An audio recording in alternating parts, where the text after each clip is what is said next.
સેક્ટરની વાત કરી લઈએ તો આજે સતત વેચવાલી આપણને બનતી દેખાઈ રહી છે અને આ વર્ષમાં અત્યાર સુધીમાં 10%થી વધુ આ ઇન્ડેક્સ આપણને ઘટતો દેખાયો છે. ઘટાડાના કારણો જાણીએ. સહયોગી શ્રદ્ધા આપણી સાથે જોડાઈ ગયા છે.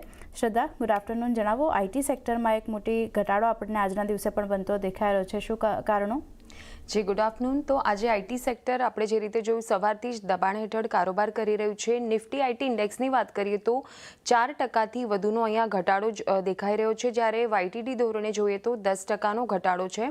ખાસ કરીને જો ટીસીએસ અને વિપ્રોની વાત કરીએ તો અહીંયા પણ ફ્રેશ 52 વીકના લો બનતા દેખાયા છે.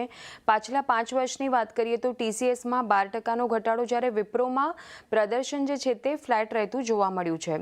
હવે આનું જે મુખ્ય કારણ છે કે શા માટે આઈટી ઇન્ડેક્સ આટલું દબાણ હેઠળ કારોબાર કરી રહ્યું છે, તો મુખ્ય કારણ છે કે વૈશ્વિક સ્તરે એવો ભય ફેલાઈ રહ્યો છે કે જે એઆઈ છે, આર્ટિફિશિયલ ઇન્ટેલિજન્સ છે, તેના લીધે ટ્રેડિશનલી જે સોફ્ટવેર અને આઈટી સર્વિસ રિલેટેડ બિઝનેસ જે ચાલ્યા આવે છે તેમાં ડિસરપ્શન ઊભું થઈ શકે છે. એટલે કે એમાં એક નેગેટિવ અસર થઈ શકે છે આર્ટિફિશિયલ ઇન્ટેલિજન્સના લીધે.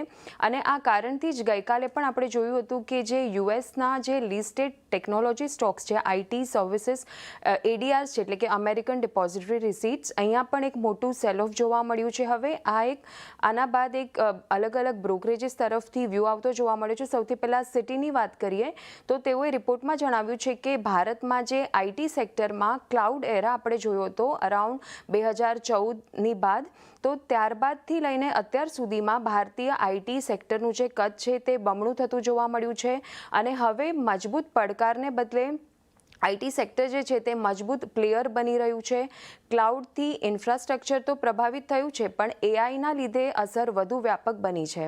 હવે એચએસબીસીની વાત કરીએ, તેઓએ તેમના રિપોર્ટમાં જણાવ્યું છે કે જે ફોર્ચ્યુન 500 કંપની છે તેઓએ કોર, સેપ અને સીઆરએમ પ્લેટફોર્મને સ્ટેન્ડ લોન રીતે એઆઈ મોડલથી બદલ્યું છે. એવું કોઈ ડોક્યુમેન્ટેડ ઇન્સ્ટન્સીસ અત્યાર સુધી નથી જોવા મળ્યું. સેપ અને સેલ્સ ફોર્સ જેવા પ્લેટફોર્મ જે દાયકાઓથી ચાલી રહ્યા છે તે બિઝનેસ નોલેજ ધરાવે છે.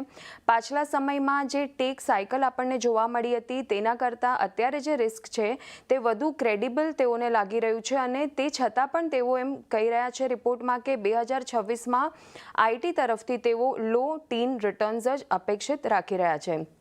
તેઓ એમ પણ જણાવ્યું છે કે આઈટી સર્વિસીસ માટે મુખ્ય રિસ્ક જે છે તે કોડિંગ પ્રોડક્ટિવિટીમાં ઇમ્પ્રુવમેન્ટ કરવું છે. અને એટલા માટે તેઓ 8થી લઈને 10%ની પ્રોડક્ટિવિટી ઇમ્પ્રુવમેન્ટનું અનુમાન રાખી રહ્યા છે. આભાર શ્રદ્ધા આપનો આ સમગ્ર માહિતી આપવા માટે. તો જે રીતે આપણે જોઈ રહ્યા છે, સૌથી મોટો